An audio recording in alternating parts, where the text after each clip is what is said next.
De poulet et autres bidoches et de l'ère du soupçon désormais au-dessus de nos assiettes. Parce que le consommateur est loin de tout savoir sur ces volailles bourrées d'antibiotiques jusqu'à ces bovins égorgés sans être endormis. Parce que la viande en Europe aujourd'hui, écoutez bien, c'est plus de 40 millions de tonnes produites chaque année. Parce qu'enfin, même les Chinois, depuis quelque temps, cèdent à l'appel du steak, ce qui signifie pour la planète toujours plus de bétail, toujours plus de fourrage et beaucoup, vous le verrez, de conséquences en termes humains et environnementales. Alors en France, le débat sur cette filière viande est dans l'air du temps. En effet, en pleine campagne présidentielle, la controverse sur le halal ces dernières semaines aura eu pour effet de braquer les regards sur une filière industrielle dont les consommateurs connaissent finalement assez peu les arcanes. Eh bien justement, votre premier film de la soirée va faire toute la lumière sur notre consommation de viande et ses effets dominos. La réalisatrice allemande Jutta Pinzler nous dit tout, à la fois sur l'élevage industriel, sur la mondialisation de la viande et ses conséquences. Alors faut-il dire adieu au steak? Vous allez voir, c'est certainement ce à quoi vous allez réfléchir à la fin de ce film. On se retrouvera d'ailleurs aux environs de 22h30 pour un grand débat avec des experts suivis d'un chat en direct avec vous sur Internet. Posez d'ailleurs dès à présent vos questions sur arte.tv. Mais tout de suite, le film et nous, on se retrouve tout à l'heure. La viande, c'est bon et c'est sain. C'est vraiment sain, la viande. Je mange régulièrement de la viande. Et d'ailleurs, c'est très sain. La viande est indispensable pour l'homme. Notre envie de viande semble irrépressible. En Europe et maintenant en Asie. L'Europe produit plus de 42 millions de tonnes de viande par an. Une viande tellement bon marché qu'elle est exportée jusqu'en Afrique. Le fourrage dont se nourrissent nos animaux provient souvent d'Amérique du Sud. Mais cette alimentation mondialisée n'est pas sans conséquences. C'est un fait. La consommation effrénée de viande affecte notre planète.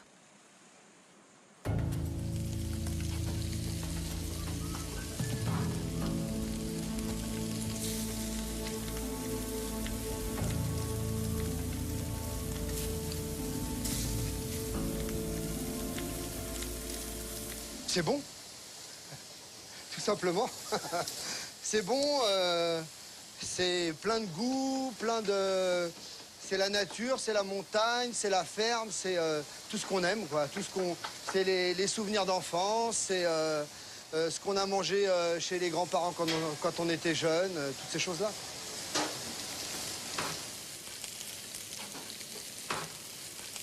Les Français adorent la viande rouge et adorent le bœuf, la vache. L'art de la bonne chair est un des fleurons de la culture française. D'ailleurs, l'UNESCO a inscrit en novembre 2010 le repas gastronomique des Français sur la liste représentative du patrimoine culturel immatériel de l'humanité. Dans le monde entier, la cuisine française fait référence. Côte de bœuf, pot-au-feu, bœuf bourguignon, autant de plats qui enchantent les gourmets et qui, comme souvent dans l'Hexagone, font la part belle au bœuf. Pour beaucoup de nos concitoyens, il est proprement impossible d'envisager une cuisine sans viande. C'est pareil, j'ai toujours aimé ça. Depuis toujours, en famille, on prend toujours beaucoup de viande et de bœuf. Je me pose même pas la question, on mange tout le temps de la viande. Alors je suis quelqu'un de très carnassier et effectivement, je dois manger quelque chose comme entre 5 et 6 fois par semaine de viande. Ouais. J'adore la viande. On l'aura compris, la viande plaît. D'autant plus qu'elle est aujourd'hui très bon marché. Résultat, les Européens en consomment de plus en plus. En France, la consommation annuelle s'élève en moyenne à 70 kg par habitant. En Allemagne, à 60 kg. Dès l'enfance, on nous apprend que la viande est un aliment énergétique, bon pour la santé. De plus, c'est facile et rapide à préparer. Bref, la viande est dans l'air du temps. Symboliquement, la viande est associée à la force, à la virilité. En Allemagne, il existe même une revue spécialisée sur le sujet qui rencontre un grand succès auprès de la population masculine. Oserons-nous dire qu'elle leur fait un effet bœuf?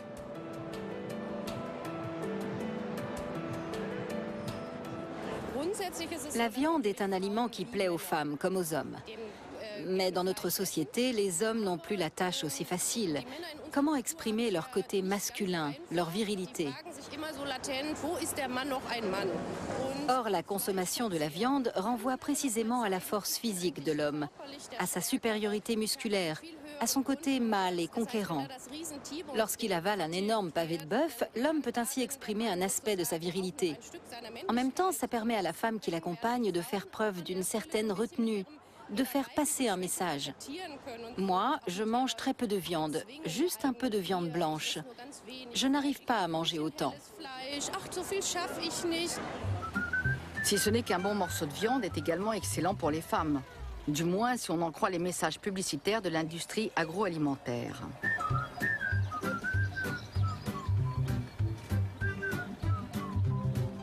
Fleisch bringt's. Viel Energie und noch mehr Genuss. Les publicités nous montrent des animaux heureux, élevés dans des fermes bucoliques, des produits sains, au plus proche de la nature.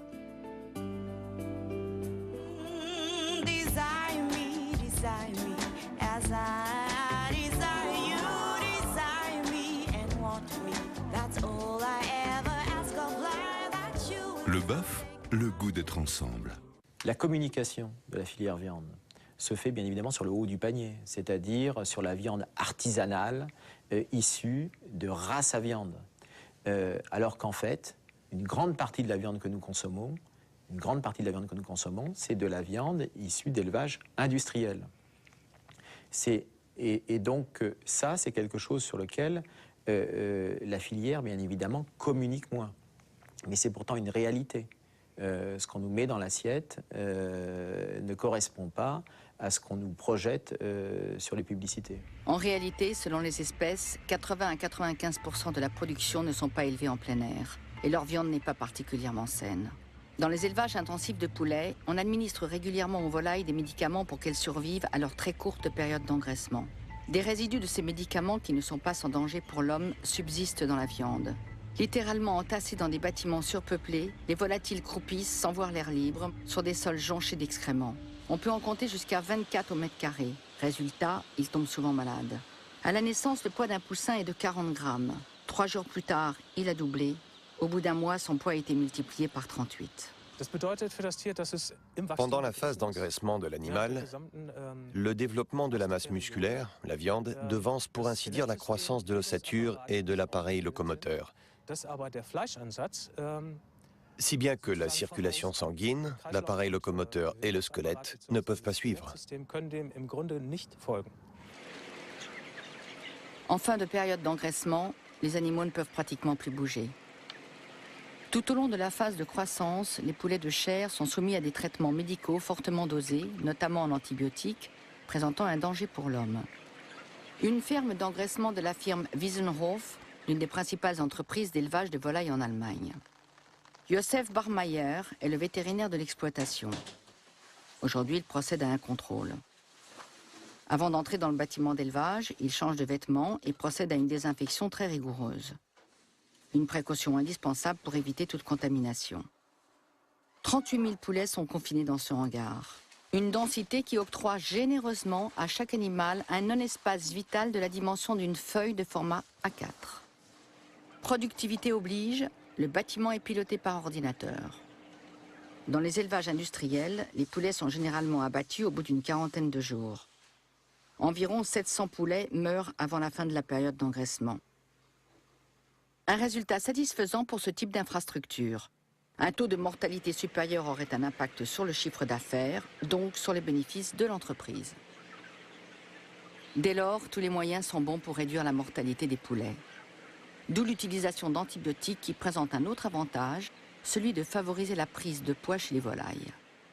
Depuis 2006, un règlement européen interdit d'utiliser des antibiotiques pour doper la croissance des animaux. Mais cela n'a pas empêché un recours croissant aux médicaments dans les fermes d'engraissement allemandes.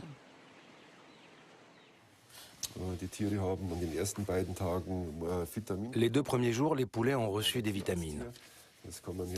On s'est alors aperçu qu'ils avaient une infection de la vésicule. Un traitement a donc été prescrit. On leur a administré du TMPS, c'est-à-dire un antibiotique sulfamidé. Ceci pendant 3 jours. Ils n'ont reçu aucun autre traitement à base d'antibiotiques. Dans les cages surpeuplées, les maladies se transmettent à une vitesse fulgurante. Bien souvent, dès que quelques poulets sont malades, on met tous les animaux sous antibiotiques.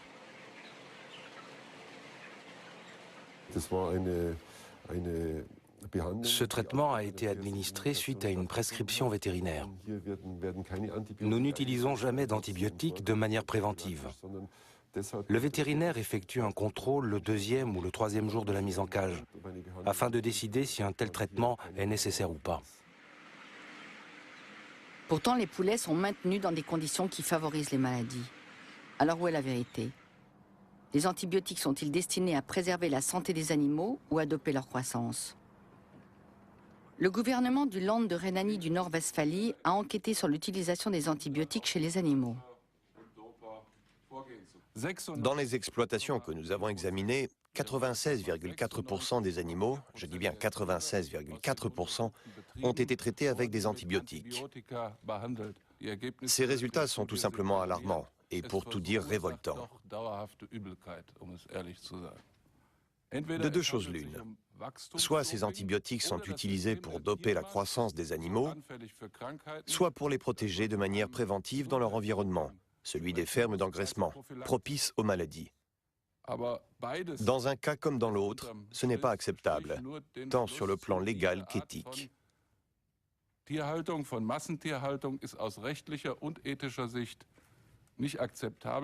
Pas acceptable? Mais encore.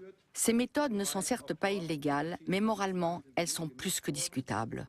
Tant qu'il n'y aura pas de sanctions contre les producteurs, les animaux continueront à être élevés aux antibiotiques. Les scientifiques mettent en garde contre l'utilisation abusive d'antibiotiques dans les exploitations d'engraissement car cela favorise la formation des germes multirésistants. En Allemagne, ces germes sont responsables de la mort d'environ 15 000 personnes par an.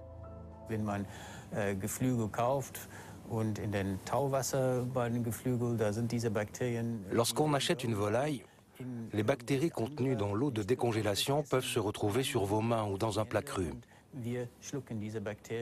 À partir de là, on les avale et elles finissent dans notre appareil intestinal. Ces bactéries se trouvent déjà dans notre intestin. Ce n'est donc pas un souci a priori. Le problème apparaît lorsqu'on doit prendre des antibiotiques ou lorsqu'on est à l'hôpital et que suite à une complication, les bactéries résistantes présentes dans l'intestin provoquent une infection. Ces bactéries sont difficiles à soigner avec nos antibiotiques classiques. La Rhénanie du Nord-Westphalie s'est donc penchée sur la question. Le gouvernement fédéral de Berlin, pour sa part, a longtemps refusé le simple contrôle de la distribution des antibiotiques aux volailles sous couvert de protection des données. Aujourd'hui, les choses évoluent. Mieux surveiller les médicaments administrés aux volailles, la mesure s'imposait en raison des scandales qui défraient régulièrement la chronique. L'association de protection de l'environnement, Bund, B-U-N-D, a effectué une analyse de la viande de poulet. Résultat, un échantillon sur 2 a révélé la présence de germes résistants aux antibiotiques.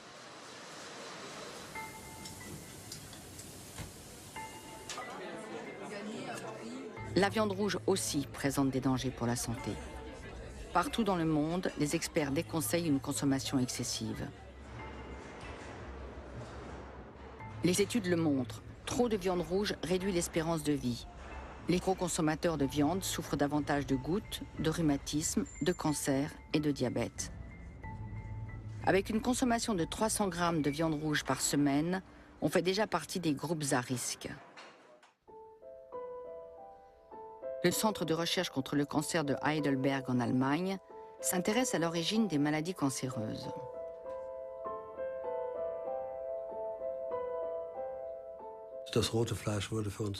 Si nous nous intéressons à la viande rouge, c'est parce que nous savons déjà depuis plusieurs décennies qu'une consommation élevée de cet aliment sur la durée entraîne une augmentation de 20 à 30% des risques de cancer du côlon.